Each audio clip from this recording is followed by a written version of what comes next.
Hayley Turner was the first female rider to make a Group 1 breakthrough. She took a step back from the sport, but she's back now. She's riding Royal Ascot winners and is at the peak of her powers. I can't wait to sit down and talk to her.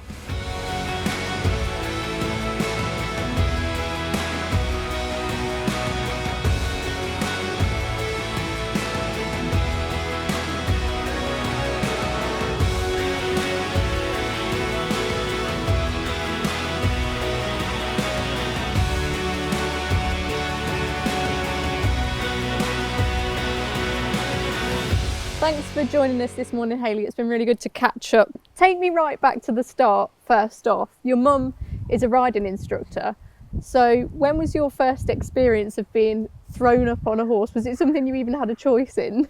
No, definitely not. I have pictures of me riding horses before I can actually remember riding them. And it was handy because obviously my mum's, like you said, a riding instructor, and I just used to follow her around and never actually had my own pony until I was a bit older. I just used to get on other people's because she was a freelance instructor, and if one of her clients' horses was misbehaving and they needed to have a sort of someone else on them, I'd get on them and try and sort them out. So you were always a bit of a daredevil and adventurous then? It was never something that you were worried about, you just took to it straight away? Yeah, and it's one of those things, like I just thought, you know, it was easy and I enjoyed doing it, and, you know, their attention went elsewhere, and, you know, they were more interested in, you know, the school and the academic side of stuff, and I just kept riding the horses. Yeah, and growing up, when did it first become a reality that you wanted to become a jockey and that was the area that you wanted to specialise in? I was at school and I'd done my GCSEs, and my results wouldn't have taken your breath away. They weren't, you know, they weren't bad, but I wasn't well behaved at least. Well, I got in a bit of trouble, but never went too far. You know, I'd probably get a detention rather than a suspension, and you know, I've always known where to draw the line. So. I just enjoyed doing I wanted to work with horses, and my mum and dad have always encouraged me to do something that I enjoy. So a friend of mine, Adam Pogson, he was in my year at school. His dad was a permit holder, and they knew a bit about the horse racing, and Adam told me he was going to the Northern Racing College to do a 10-week course with horses, and I was quite interested, so I went on a taster day and I took my mum and dad to Doncaster, and then I signed up for that course. So that's how I got involved in racing, because my family aren't into racing at all. So it was just my mate in my year got me into it, really. Quite lucky then, really. Yeah, it was really lucky, because I didn't have a clue about, you know, there's obviously the going down the show jumping route, but it's sort of, you need a posh horse, and, you know, I didn't really have that at the time. You know, I got my pony for 200 quid from Newark Market, and I don't think he was going to take me affiliated show jumping. So you then went to the Northern Racing College, and then Michael Bell was a key part in getting you set up, obviously, joint champion apprentice. Talk us through those first sort of steps in the industry. We should, by the way, take this opportunity to introduce Frank. Frank, he'll be in and out of vision as we go through the chat. I hope he doesn't get in too much trouble. But yeah, what was your first impressions as, I guess, being a bit of an outsider? Did you always feel really comfortable? And I think so. I mean, obviously, when I was at the racing school, I was probably one of the better riders, because I'd ridden, and you know, and I'd ridden some quite naughty horses over the years. So I used to get on really well, and I was small, so I was like, I'm going to be a jockey, and my mum and dad were like, oh yes, of course, yeah, good luck, thinking whatever, Hayley. And it was just, so I'm going to get my licence out. So I got my licence out, and my first ride I ever had actually was for Declan Carroll, and it was at Southwell, which is my hometown. So my mum and dad came, and they stood by the winning line, and it was a 2-mile race. So I went past the winning post, and then when I got to the mile marker, my horse broke its leg. Oh gosh. And it was my first race, and thankfully the horse stayed up, and I jumped off it, and it sadly got put down. But That's it was not the introduction you or your family would have wanted to race riding. No, and they were stood there by the winning post like, where is she? And I ended up walking back across the track towards them, and they were like, are you okay? And I was like, don't cry, don't cry. I was like, yeah, fine. And then just, you know, and if that wasn't going to put me off, I don't think anything would. So. I was going to say that must be quite a hard first experience to have. I mean, you're clearly very resilient, but were those days tough?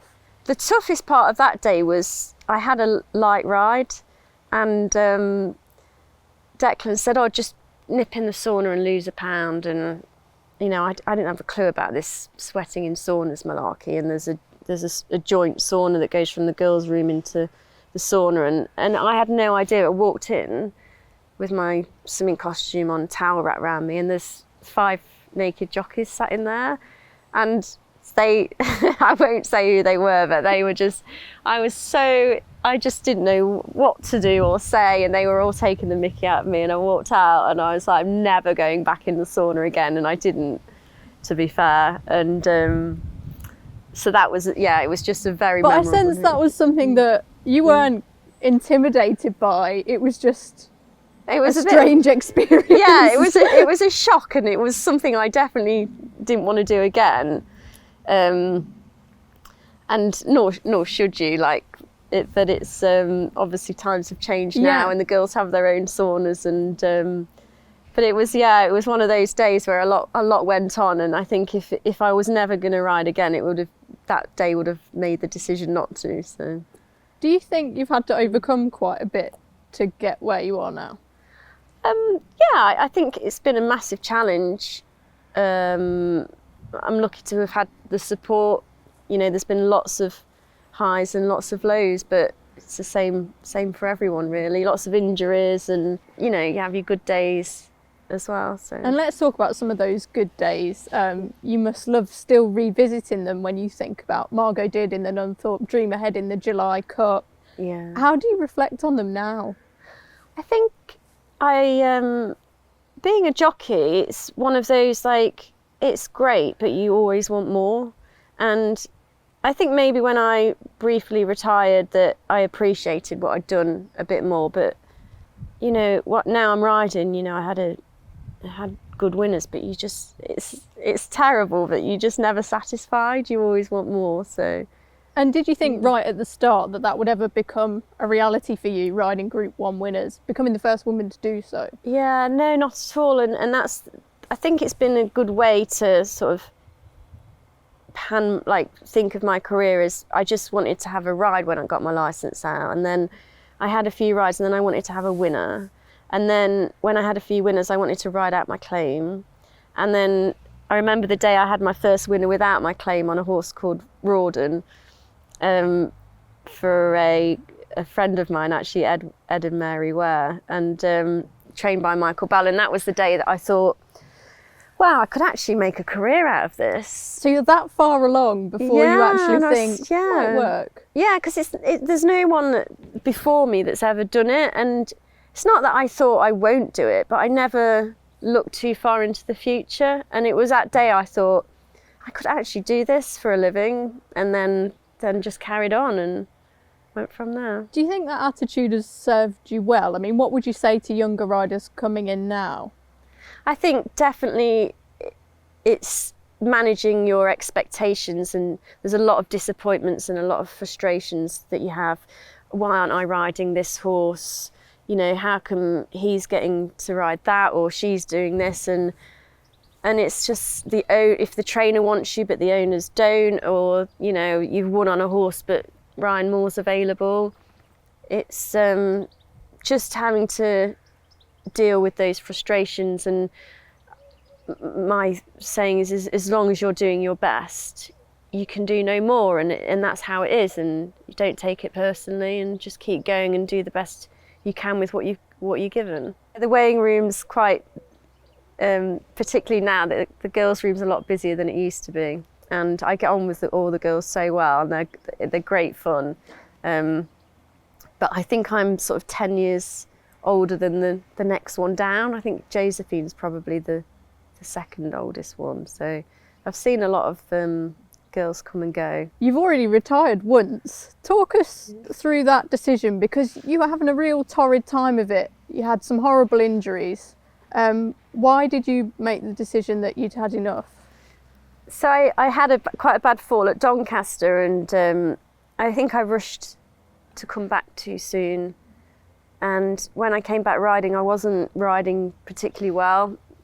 I was riding quite like with nerves, and I think everyone noticed it. And then I kept plugging away, but because I wasn't riding as well, I wasn't getting used as much. And then eventually my confidence came back, and I was riding fine again. But then I kind of gone off everyone's radar, and so I was doing everything. I was riding out for everybody that I could. I was going to the gym. I just worked myself so hard just to try and prove that I'm good to go again.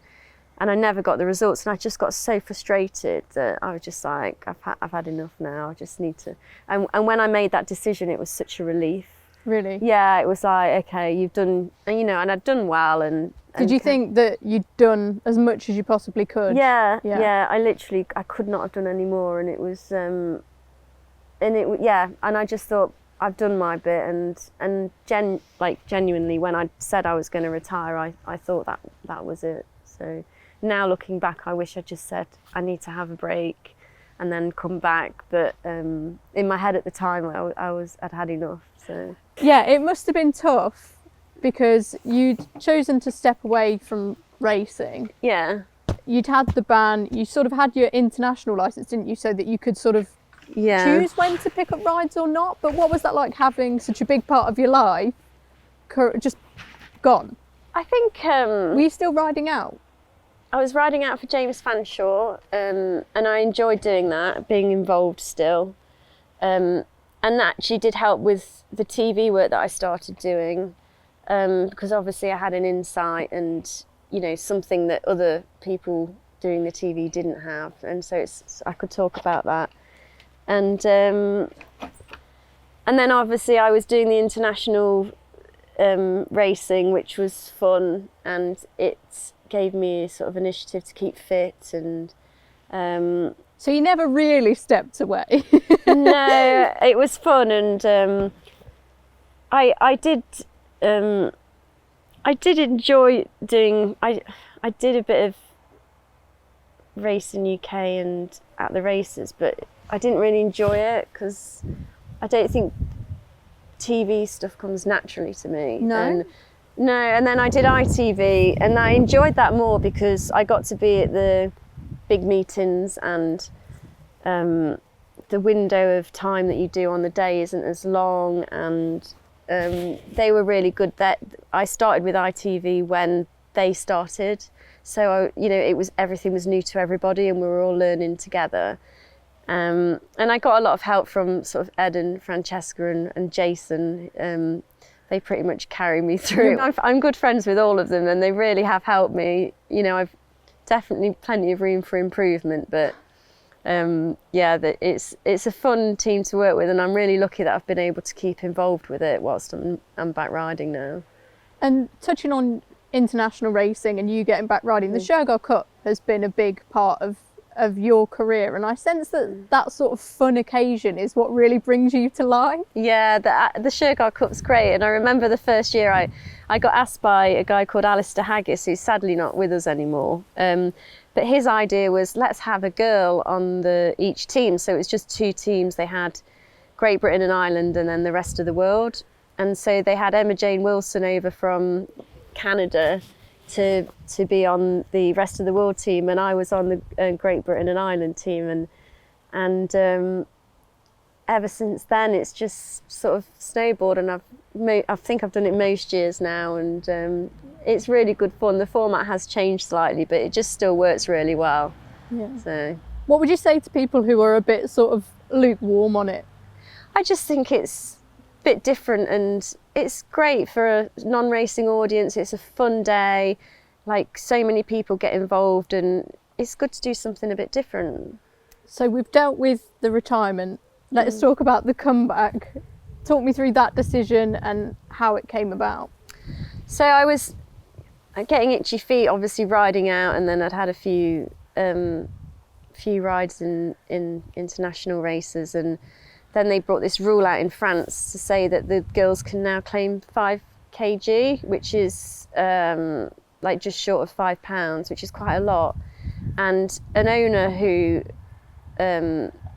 owner reached out to me from France, John Corbani, who's a really good friend of mine, and said, I have a lot of horses in France, would you have to come over and maybe ride them? And that got me over there. And so I went to France, and it was, if I'm honest with you, it was a bit of an excuse to make my comeback. I'm going to come back because they're going to give me £5. So I had an excuse, and I rode a few winners out there, and I enjoyed it. But I was going to ride permanently then for the owner John, and I was all set up for a season in France, and so I came back to England to just get fit whilst it was such a quiet time in France. And I started having a few rides here and started doing really well. I think I won the Victoria Cup for David Ellsworth, and then it picked up so well here. I was like, do I need to go back to France now? And so I ended up staying, and Michael Bell, I rode out for him, and he threw me a few winners, and then just got the ball rolling again. So I guess it just shows how your whole career sort of amplifies how fickle racing can be. When you're down and you're out, that feels like it's the only one way it's going, and then you'll be on another huge high. I mean, how do you deal with that? It's difficult, and it's certainly something that I've had to learn over the years. It's a tough game, and not just doing the travelling and riding and the work, it's the disappointments and the frustration, and it's out of your hands, a lot of the time.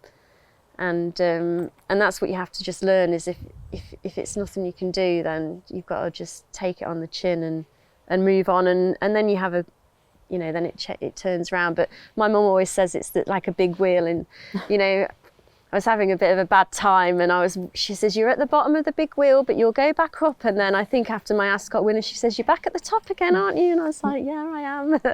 So, and it's hard, but it's life, and it's not just being a jockey, it's everyone. Yeah, and you mentioned your family. I know you're particularly close to them. I mean, what support do they give you? Is it nice having people outside of racing who you can talk to about things? Yeah, it is. It's really nice, because being in Newmarket, it's the headquarters of horse racing, and it's a really special place, and I love being here. But sometimes I find it important to just go back to Nottingham, and I'll hang out with my dad or my sister or my mum, and they won't talk about racing. They literally don't know anything about racing, and they'll follow me a little bit. My nana followed me all the time, but she's sadly not with us anymore, and now my mum's replaced her, and she follows my rides, and which is nice. But the fact that they're not so involved is great for me, I think. Watch a bit of snooker, watch a bit of football when you get home. Sports obsessive. I am. It's quite.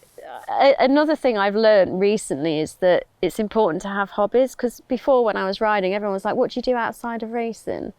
And I'd just be like, I walk my dog, and I didn't really have anything. So I think Frank walks himself. Yeah, by the sounds of it. Yeah, he does. And I guess when you're riding Royal Ascot winners year after year after year, it's quite nice. Yeah, obviously, it is. Thanksby, Honours, Docklands this year. Yeah. You've really seemed to have aced the meeting in recent years. I mean, what's the secret? Just getting on the horses, to be honest with you. When you manage to get on the horses with the ability to do it, it's actually easier than, riding I always say riding a 20-1 shot around Wolverhampton to win is a lot harder to do than riding a fancied one at Ascot. I think obviously experience, and I'm more confident now, and I think it all adds up together. I was going to say, I think for me, watching you ride these days, there's an essence of ease about you. I don't know whether it's a lack of pressure, you're not putting it on yourself, but you seem just to be really enjoying it and bringing that to the forefront. Do you think that's... Yeah, I do, and I do really enjoy it. And I've taken, like before, when I was getting frustrated and doing everything, I've just, I've let it happen, and I still work hard, but you know, I don't do anything stupid now, like, you know, I was riding out for too many people before and trying to keep everyone happy. How many would that be in a morning? What would your average morning be back then? I've got a nice routine now. I ride out for Harry, mostly on a Thursday, but if I've got you know, if he's galloping one that I'm going to ride, I'll come in, and Harry's would be my main yard where, you know, I ride out from the yard, and I really enjoy it. It's a good fun, good yard to be involved in. And then on a sort of Friday, Saturday, I'll gallop for David Simcock, and then on a Wednesday I always drive down to Andrew Balding's to ride out there, and they're my main three. And then apart from that, I'll go in for people that, you know, you're riding this horse, can you come and jump on it, which I will do. So and it's got a nice balance because I'm not overworking and not disappointing people at the same time. So you've worked out what works for you. How key do you think it is these days being attached to one particular yard? Oh, it's a massive thing. It's really difficult to not have a base and getting the support from one yard, and I think any jockey will tell you that. It's difficult to just fish around for spare rides because there aren't that many at the moment. What changes do you think you've seen in the sport since you started? What are the main things that are different now to how they were? Well, the PJA have done well to push for the facilities at the race courses, particularly for girls. The changing rooms are now all going to be have like a communal valeting area, so the females don't have to go into the male changing rooms.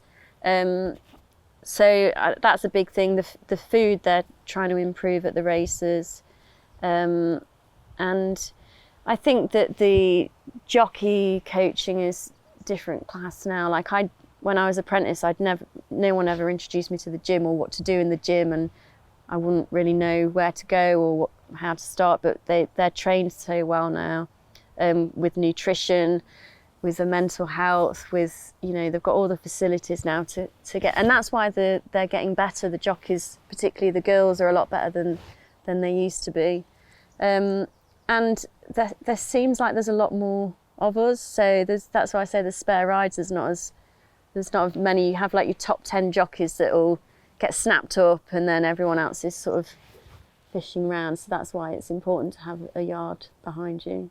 Speaking of the weighing room culture, that's always been something that you've seemed quite happy with throughout your career. You've defended it at points, but equally, you know, you are pleased that things have changed for women as well. I mean, has there ever been a time in your career where you thought things needed to change? I've always had a lot of respect from the jockeys and from the valets in the weighing room, and I've always felt safe. I mean, there's the odd person that has rubbed me up the wrong way or we've not got on, but that's nothing to do with, you know, being a girl. It's just how, you know, you do bump into these people along the way. I remember first walking into the weighing room when I was younger, and how awkward it was, and like I said about going in the sauna, and I just think that it's nice that the girls don't have to do that now. And well, they wouldn't in any other profession. No, and I do feel like the sport is a little bit behind, and with stuff like that, and I'm glad to see it's changing, because there shouldn't be that awkwardness for the girls. Is there anything else you think needs to change? Obviously now we're only having one meeting a day with the rules that changed during COVID. Has that been a help to you? Yes, definitely. The thought of doing 2 meetings a day now is just awful. Like, I just couldn't bear it. I don't know how we did it for so long. I really don't. And I think for everyone's mental health and also, it's really hard as a jockey to try and keep everyone happy. Like, you need to keep your trainers happy, and if you don't have the option to do 2 meetings, it just makes it a lot easier for us to say, well, this is the meeting I'm at, and that's where I'm going to be, and it makes things a lot less complicated. So, and there's a big milestone coming up. How far off you now from the big 1000? 14. 14. Yeah, I feel like it's taken forever though. I started counting down too early, but I'd be glad to get there. Have you been someone who's always set little milestones? Little milestones, but not unrealistic ones. You know, I've just tiny steps along the way to sort of, you know, when I've done something, then I'll aim to do something a little bit more without sort of overfacing myself. Can you look back and look forward now with a lot of pride? You don't seem the sort of person who's going to toot your own horn or anything like that. No, I have enjoyed it so much, to be fair, and I still really enjoy it. I mean, there are days that are, you know, like going to Windsor on a Sunday and the M25 was closed, and you know, I'm driving there, I was thinking, well, why would I do it? But it's you know, you have days like that, but it's worth it for when you get the good days. So, what do you think you're particularly strong at in the saddle? What are your strengths, do you think? I quite like the new whip rules, if I'm honest with you. Yeah, I feel like everyone's riding a little bit better. I know that there's been some bans, but I think that'll all calm down. I think that the rules should probably be a little bit more lenient for sort of hitting them in the wrong place or double tapping, because that's just, you know, like people have done it for such a long time that it's just moulding to the new way. And I think the bans have been a bit severe for them, but this hitting a horse 6 times is, you know, it's, you know, everyone can count to 6, and I feel like everyone's getting hold of the horses, going for the stick a little bit later, and probably getting a little bit stronger in the saddle. So I can't imagine many of your weighing room colleagues would agree with that at the minute. Is that fair to say? I think a lot of the jockeys, I think the jockeys are happy with the number. And I just think that it needs a bit of tweaking as far as how the punishment, I mean, maybe there should be steps, like you get it wrong once, you get so many days, and if you get it wrong again, you know, the days should go up a bit more. But it is one of those, the penalty needs to be harsh enough, because otherwise, you know, my first winner at Royal Ascot, I hit my horse 11 times. Thanks, B. Yeah, and I got 9 days, and if I did it again to have that winner, I probably would have took the 9 days to have a Royal Ascot winner. So it kind of takes that option out of it if the ban's so severe. Do you get very involved in matters at the PJA? I get involved in the bits that suit me. So, for example, the weights issue, I'm just very light. I don't have to worry about it, and there's a very small amount of light jockeys, and so I don't get involved in that. But certain things like the facilities for the females, and I sort of, if I feel strongly about something, then I'll get involved. But I do let a lot of the stuff go for other people to sort out. Let's go back to Docklands. Fantastic ride. You must have got a real kick out of it. Talk to me about this horse. How long was that win in the works for? And he's such an easy horse to ride. He just tried to bite me a minute ago. Oh, did he? He's got good taste. So I rode him first time out at Haydock. He had a wide draw and it's round a bend, and he ran second. It was a really good run. And then back at Wolverhampton, bumped into a good horse. The track wasn't really suited to him. But then when he got to Ascot and off his mark, I've never been so confident about a horse winning. And I just thought the handicap, that's definitely got this wrong, surely. And he did. I won sort of 6 lengths and he went up £14. And I wanted to win a good distance because I wanted him to get into Ascot. But then I thought, oh, I might have overdone it now. Was the trainer connections happy with the ride? They were happy, but £14 is a lot. And but he just showed so much improvement from that race, and we've always thought he was a nice horse. And he's just such a pleasure to ride, especially the straight mile at Ascot is just perfect for him. And yeah, it was the sort of big field suited him, and it was just, yeah, he made it easy for me. You say it was a good ride, but it helps. I was going to say, I think your arms were probably tired because he was on the bridle for such a long time. But then I guess you had the challenge of, well, I've got another horse. I'm well clear on my side, but I've got another horse that I've got to run down. Yeah. How do you deal with that when you can't see them on the other side of the track? Well, I knew he was there, and and it was, you know, the horse basically stuck his neck out and battled without having anything to battle with, and so, you know, that just shows how game he is. And the same for the horse on the other side. They both really stuck their necks out, but luckily, yeah, it worked out in the end. You're going to make a habit of riding Royal Ascot winners. You'll have to give us a call next year and tell us which one. What's next for Docklands then? I probably something you should speak to Harry about, but I know that there's a 3-year-olds, the last 3-year-olds only group race at Glorious Goodwood, and it's just he's come out of the race well, but I don't know, depends on the ground, and there's other options. I mean, he's actually owned by the Australians, so I mean, a trip out there wouldn't be the end of the world. So we'll see. That'd be nice, wouldn't it? I'm going to throw a few quick fire things at you before we let you go. First off, you're a celiac. How does that come into diet? Does that make things difficult for you? It does to a point. It's like, I got diagnosed with celiac disease when I was about 16, and they'd only just found a way to detect it, and the sort of gluten-free supplements weren't very common. I actually ended up having to get bread on prescription from my doctor, which was just awful. And now all the supermarkets do great gluten-free stuff, and restaurants are a lot better. I mean, they are getting better at the race courses, but I do find that quite tricky. Is every time I go to the canteen at the races, it's like, is this gluten-free? And you have to radio the chef, and it becomes a bit of a process, but I'm making breakthroughs with that slowly. We're seeing one magnificent retirement tour going on at the moment, Frankie Dettoris. How are you finding that, being alongside him in the weighing room? And do you think he's actually going to say goodbye? I think he will over here. I think maybe he'll ride a bit more in America.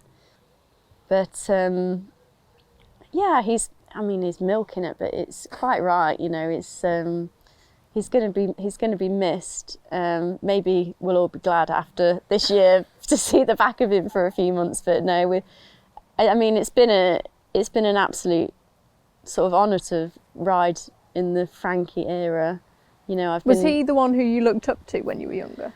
Not really. No, again, because I to be honest, I've not been in racing, so I started in racing at 16. I didn't have a clue about anything. Any jockeys, any owners, any horses even. So I've kind of just, as I've gone along, you know, I've always sort of looked at different people for different things, but no, I never had one person that I sort of. And you're not going to be joining him anytime soon? That's not on the cards? No. I've already done it once, so no. And it's great because I think a lot of sports now, you can keep going, you know, once you learn to manage yourself. You know, you look at some cricketers and even tennis players, golfers, you know, once you learn to manage yourself and you can get more mileage out of it. So. And where do you think your career's going to go when you do finally say goodbye? Obviously, you've got that brilliant link with ITV. Would you ever consider training? No, I think that I feel like I've put in a lot of graft as a jockey, and I know that as a trainer you need to put in a lot of graft as well, and I just, not that I want an easy life, but I don't want the stress of being a trainer. It's just, you know, I'll definitely be involved in a yard closely and still ride out, but I'm not planning on retiring anytime soon. So. And hey, while you're riding big winners, there's absolutely no need. No, Thank you so much, Hayley. Really enjoyed seeing you. That's all right. Thank you.